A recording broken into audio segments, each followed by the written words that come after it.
Amakuru avugwa mu gihugu c'u Rwanda naho mu gitondo co kuri wa mbere abagize umuryango wa nyakwigendera Paul Rwigara bitavye ubutabera ngo baburanishwe urubanza mu mizi ku vyaha vyo guteza imvururu canke imidugararo muri rubanda. Ibindi kuno nkuru na mugenzi wacu mu gihugu c'u Rwanda Eric Bagiruwubusa.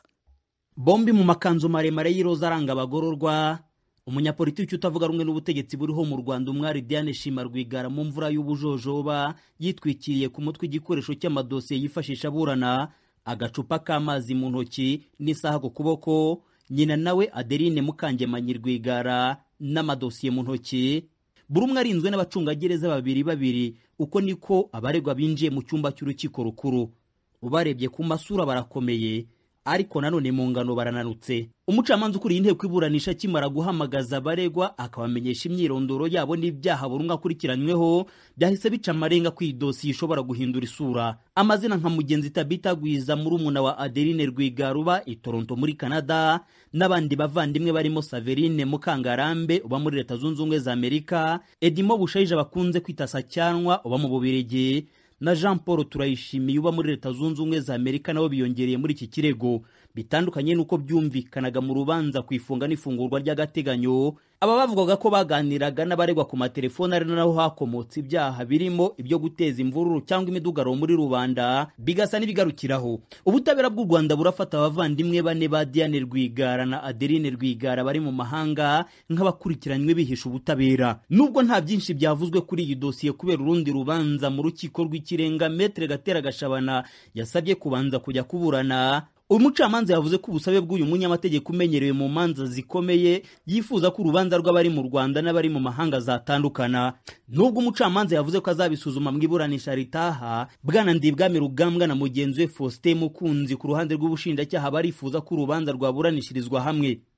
Barasaba urukiko gutegeka Madame Tabita Gwiza, Jean Paul Turayishimiye, Saverine Mukangarambe na Edimo Bushayija bakunze kwita Sacyanwa bari mu mahanga bakazita ubutabera bw'u Rwanda kuko ngo ibyo bakoranye nabo mu muryango wa Rwigara bifitanye isano. Kuri aba bane bari mu mahanga nta nyito y'icyaha kuri buri umwe yigeze isobanurwa. Umwari Diane Rwigara umunyapolitiki utavuga rumwe n'ubutegetsi buriho mu Rwanda arerwa icyaha cyo gukora no gukoresha impapuro mpimbano gikomoka ku mikono yakusanyaga ubwo yashakaga guhatanira gutegeka u Rwanda mu matora y'umukuru w'igihugu mu 2017. Ubushinjacyaha buramurega ko mu yasinyishijemo hagaragayemo n'abapfuye. Arerwa kandi icyaha cyo guteza imvururu cyangwa imidugararo muri rubanda nacyo gikomoka mu biganiro yagiye yagirana n'itangazamakuru mu bihe bitandukanye mu gihe yashakaga kwiyamamariza gutegeka ntabigereho. Ku ruhande rw'uyu munyapolitiki avuga ko ibyaha byose aregwa ari ibya politiki byacuzwe mu nyungu z'ubutegetsi bugamije kumwigezayo. Nyina umubyara Adeline Mukangemanyi Rwigara nawe arahurira n'imfura ye ku cyaha cyo guteza imvururu cyangwa imidugararo muri rubanda gikomoka mu biganiro yagiye agirana n'abavandimwe be baba hanze barimo murumuna we Tabita Gwiza uba i Toronto muri Canada. Mu myiregurire yavuga ko ibiganiro kuri telefone atayibonamo icyaha kuko ngo yatekerezaga abavandimwe akaga kamugwiririye nyuma yo gupfusha umugabo we Paul Rwigara mu ntangiriro za 2015. Adeline Rwigara kandi arisangiza ku cyaha cy'ivangura no gukurura amacakubiri byose bivuga ko yabikoranye n'abavandimwe be, avuga ko ubutegetsi bw'u Rwanda ari bubi buyobowe n'abatutsi bwamwiciye umugabo. N'ibyaha nawe avuga ko bishingiye ku mpamvu za politiki. Kubera urundi rubanza rukomeye Maître Gatera Gashabana yagombaga kuburana mu rukiko rw'ikirenga, byabaye ngombwa ko umucamanza mu rukiko rukuru asubikura urubanza. Maître Pierre Celestin Buhuru yari yunganiye umunyapolitiki Diane Rwigara.